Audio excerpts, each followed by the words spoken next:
Subscribe করো commerce lesson এবং bell icon press করে প্রতিটি ভিডিওর প্রথম দর্শক হওয়ার সুযোগ পাও। আজকের ভিডিওতে আমরা রিটায়ারমেন্ট অফ পার্টনারের এমন একটা অঙ্ক সলভ করব যেটা মোটামুটি টেস্ট পেপারের ইতিহাসে ওয়ান অফ দি টাফেস্ট সাম।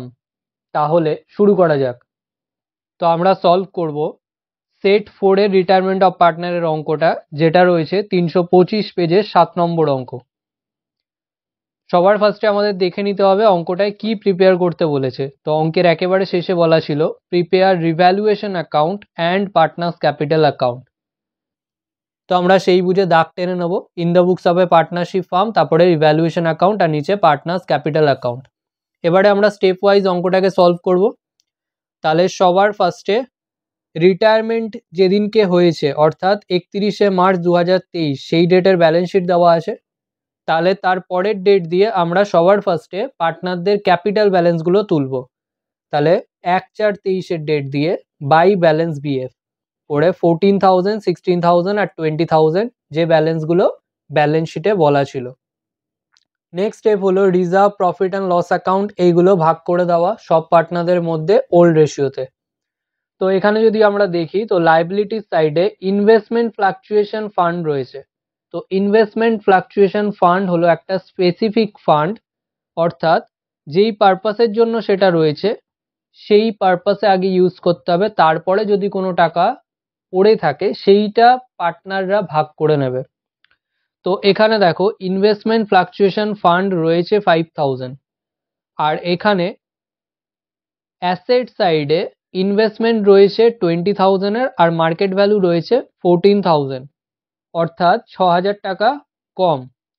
তো এখানে রোমান 1-এ বলা ছিল investment to be valued at market price.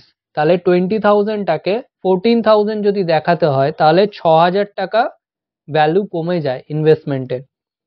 এবারে ইনভেস্টমেন্ট ফ্লাকচুয়েশন ফান্ড রয়েছেই 5,000 টাকা, তাহলে 6,000 টাকা পুরোটা তো রিকভার করছেই না, তাহলে টাকা তো পড়ে থাকার ব্যাপারই আসছে না। তাহলে পার্টনার্স ক্যাপিটালে ইনভেস্টমেন্ট ফ্লাকচুয়েশন রিজার্ভ আর কিছু আসছে না, ইনভেস্টমেন্ট ফ্লাকচুয়েশন ফান্ড আর কিছু আসছে না।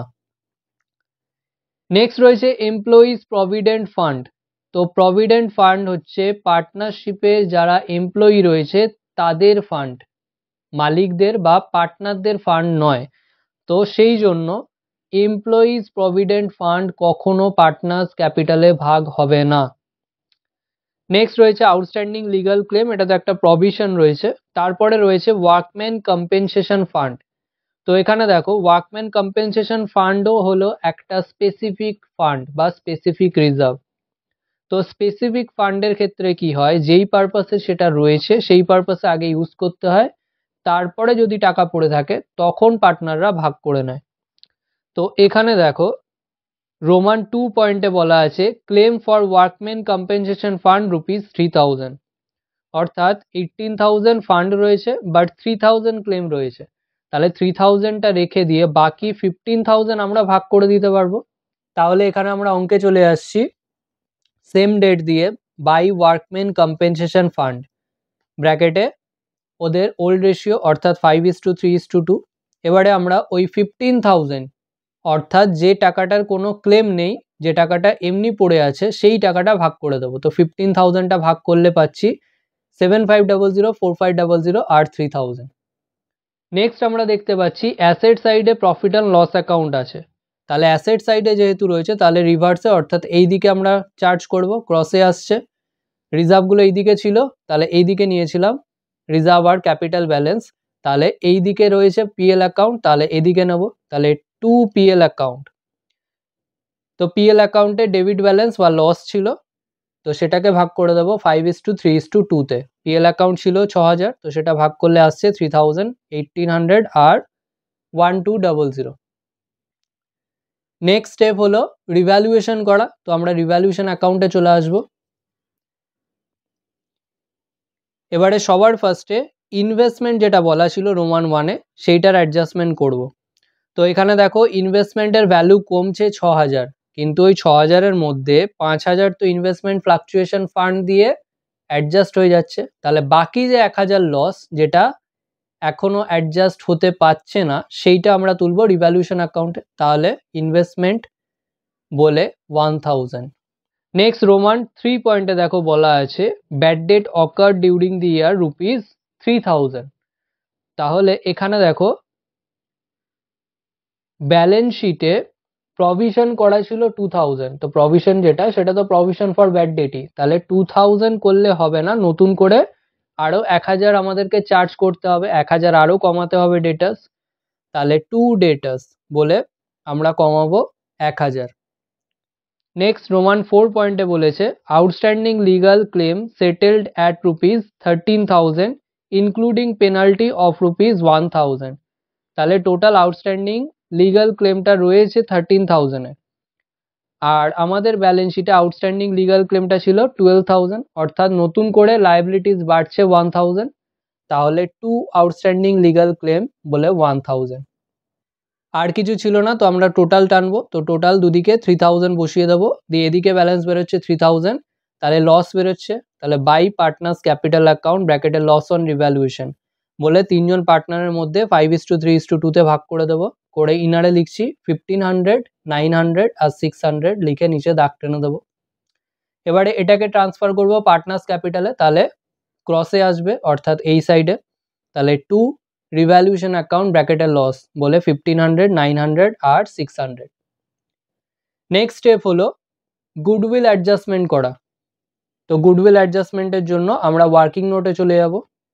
তো এখানে রোমান 5 পয়েন্টে বলা আছে value of the goodwill of the firm ₹50,000 and to be adjusted through partners capital account. তো আমরা ওয়ার্কিং নোটে চলে আসবো, এর আন্ডারে গুডউইল অ্যাডজাস্টমেন্ট।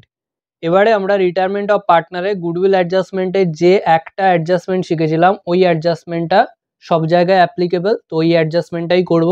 তো তিনজন পার্টনারের নাম লিখে দেবো। গুডউইলের ভ্যালু যেটা ছিল সেটাকে আগে রেজ করতে হয় ওল্ড রেশিওতে, তাহলে গুডউইল ₹50,000 রেজড ইন 5:3:2, তো সেটা ভাগ করলে আসছে 25,000, 15,000 আর 10,000। এবারে ওই গুডউইলটাই রিটেন অফ করব নিউ রেশিওতে, তাহলে গুডউইল ₹50,000 রিটেন অফ ইন। এবারে এখানে পাওয়ান অর্থাৎ 3 নম্বর যে পার্টনার ছিল সে রিটায়ার করছে, তাহলে 2টা বাদ চলে যাবে, তাহলে 5:3 পড়ে থাকছে, তাহলে ইন 5:3। তো 50,000টা ভাগ করলে আসছে 31,250 আর 18,750। তো যেহেতু রিটেন অফ ছিল তো ব্র্যাকেটে লিখে দেবো আর এইটা ড্যাশ।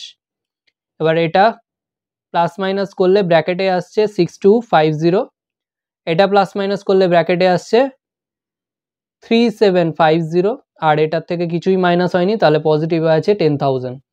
এবার নিয়ম হলো পজিটিভে যেটা থাকে সেটা ক্রেডিটে বসে, আর যেগুলো নেগেটিভে আছে বা ব্র্যাকেটে আছে সেগুলো ডেবিটে বসে। এবারে আমরা অঙ্কে চলে যাব। পাওয়ানের অ্যামাউন্টটা ক্রেডিটে ছিল, তাহলে ক্রেডিটে বসিয়ে দেবো 10,000, আর আশরাফ আর মায়াঙ্কেরটা ডেবিটে ছিল, তাহলে ডেবিটে বসিয়ে দেবো। এবারে নিয়ম হচ্ছে অপোজিট নামটা লিখতে হয়, তো এইদিকে আশরাফ আর মায়াঙ্কের ঘরে বসিয়েছি, তাহলে পাওয়ানের নাম লিখবো, তাহলে টু পাওয়ানস ক্যাপিটাল অ্যাকাউন্ট। আর এদিকে শুধু পাওয়ানের ঘরে বসিয়েছি, তাহলে বাকি দুজনের নাম লিখবো, তাহলে আশরাফ আর মায়াঙ্ক, তাহলে বাই আশরাফস অ্যান্ড মায়াঙ্কস ক্যাপিটাল অ্যাকাউন্ট। এবারে আমাদের 6 নম্বর পয়েন্টে বলেছে নতুন ফার্মের যে ক্যাপিটাল হবে সেটাকে এমনভাবে রিঅ্যাডজাস্ট করতে হবে টাকা এনে, যাতে পাওয়ানকে পে করার পরে বাকি দুজন পার্টনার অর্থাৎ আশরাফ আর মায়াঙ্কের যে ক্যাপিটালটা পড়ে থাকবে সেটা পড়ে থাকবে তাদের প্রফিট শেয়ারিং রেশিওতে। তাহলে যেহেতু ক্যাপিটাল অ্যাডজাস্টমেন্ট বলেছে তাহলে আমরা টোটাল টেনে নেব, তো এই মাঝ বরাবর আমরা টোটাল টেনে নিচ্ছি দুদিকেই।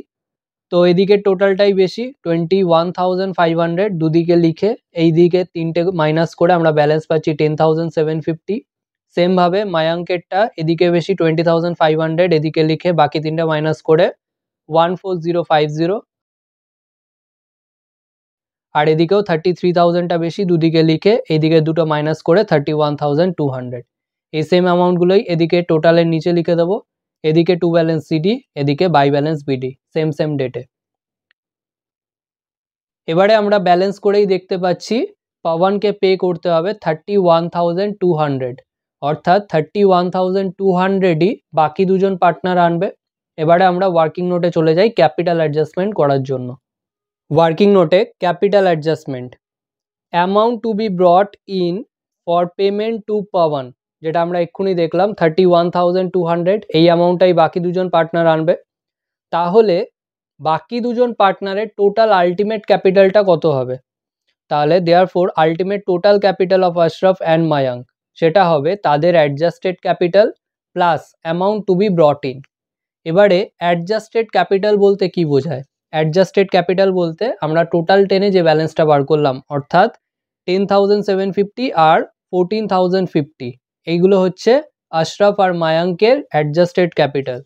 তাহলে অ্যাডজাস্টেড ক্যাপিটালের জায়গায় এই দুটো অ্যামাউন্ট লিখবো ব্র্যাকেটে, এই টোটালটা হচ্ছে অ্যাডজাস্টেড ক্যাপিটাল প্লাস তারা এত টাকা আনবে পাওয়ানকে পে করার জন্য, তাহলে 31,200, তাহলে টোটালটা আসছে 56,000।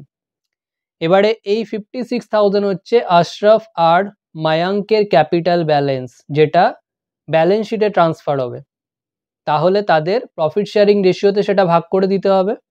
তাহলে আশরাফস ক্যাপিটাল ব্যালেন্স 56,000 ইন্টু 5/8 আর এখানে ইন্টু 3/8 করে আমরা পাচ্ছি 35,000 আর 21,000। এবারে আমরা অঙ্কে চলে আসি, যে ব্যালেন্সটা আমরা ওয়ার্কিং নোটে বার করলাম সেই ক্যাপিটাল ব্যালেন্সটা টু ব্যালেন্স সিএফ করে আশরাফ আর মায়াঙ্কের ঘরে বসিয়ে দেবো। এবারে আমরা টোটাল টানবো, তো এইদিকে টোটালটাই বেশি 35,000 দুদিকে বসিয়ে দেবো, আর এদিকে 10,750 থেকে মাইনাস করে আমরা পাচ্ছি 24,250। তো ওর এগেনস্টে বাই ব্যাঙ্ক অ্যাকাউন্ট, অর্থাৎ আশরাফ এত টাকা আনবে। সেমভাবে মায়াঙ্কেরটা টোটাল করলে এদিকে 21,000 বেশি আসছে, তো দুদিকে বসিয়ে দেবো, আর এদিকে 14,050 মাইনাস করে আমরা ব্যালেন্স পাচ্ছি 6,950, অর্থাৎ মায়াঙ্ক এত টাকা ক্যাশ আনবে। এবারে পাওয়ানেরটা টোটাল করব, তো এদিকে টোটাল বেশি 31,200। এবার এটাই এদিকে একটু ওপরের দিকে লিখবো, কারণ এই টাকাটা পাওয়ানকে পে করে দেওয়া হচ্ছে, তাহলে টু ব্যাঙ্ক অ্যাকাউন্ট। কেমন লাগলো টেস্ট পেপারের ওয়ান অফ দি টাফেস্ট সাম? ভিডিওটা ভালো লাগলে লাইক করো, বন্ধুদের সাথে শেয়ার করো, যদি কোনো প্রশ্ন থেকে থাকে অবশ্যই কমেন্ট সেকশনে জানাও, এবং এই ভিডিওটা থেকে যদি নতুন কিছু শিখে থাকো তাহলে অবশ্যই সাবস্ক্রাইব করো এবং দেখতে থাকো কমার্স লেসন।